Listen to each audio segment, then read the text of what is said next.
So where are you in the change of life?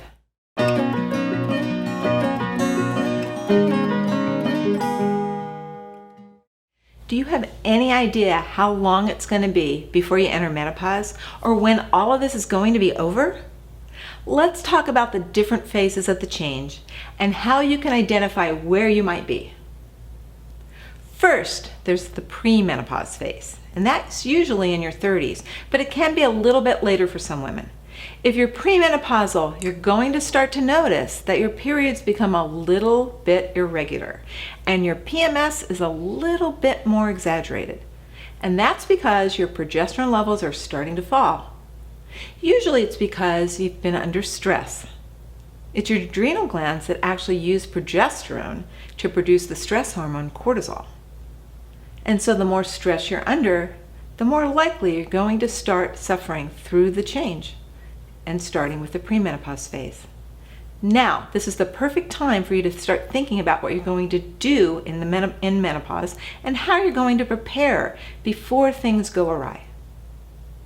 The next phase is the perimenopause phase.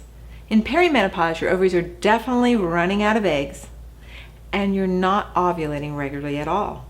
So the biggest issue is that you have very low progesterone levels. With less follicles, you may have classic symptoms of low estrogen too, but like hot flashes and insomnia, but it's your low progesterone that causes the really irregular periods, heavier periods, you start skipping periods, you may have 2 periods in a month, or you could be bleeding all month long. It's really a nuisance.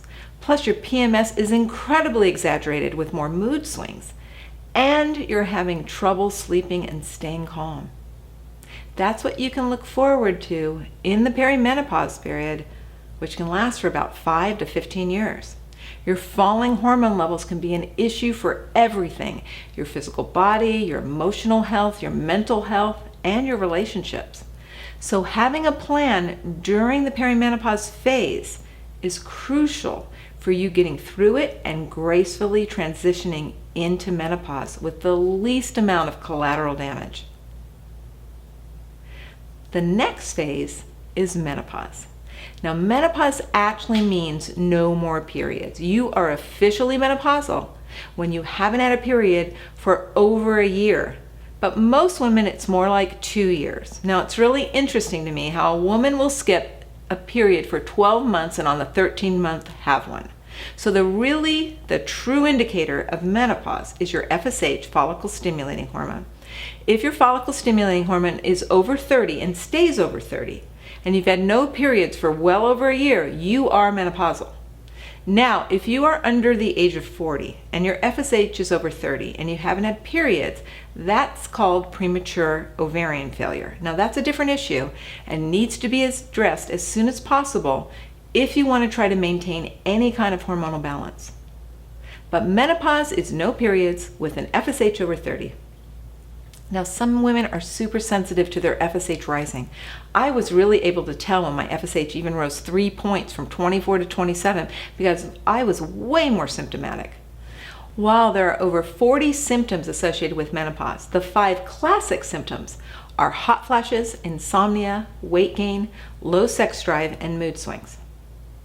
All of these are because your progesterone levels and estrogen levels have dropped down to abnormally low levels, almost non-existent, and it affects so many systems in your body.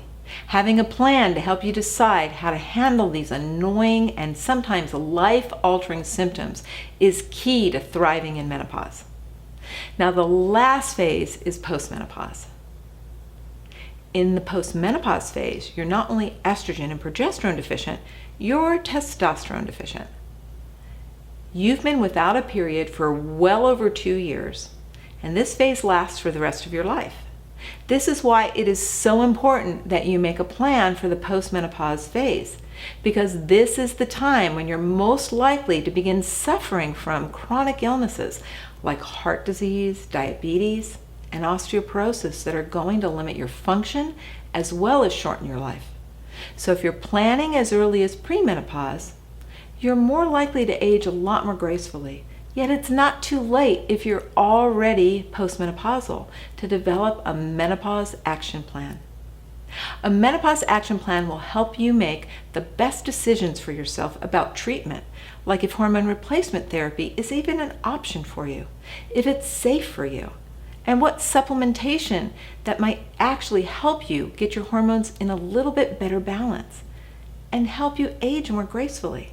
There's so many factors to consider: your genetics, your lifestyle, your medical history, your female relatives' hormone history, and even your belief systems all contribute to how well you're going to transition through the change.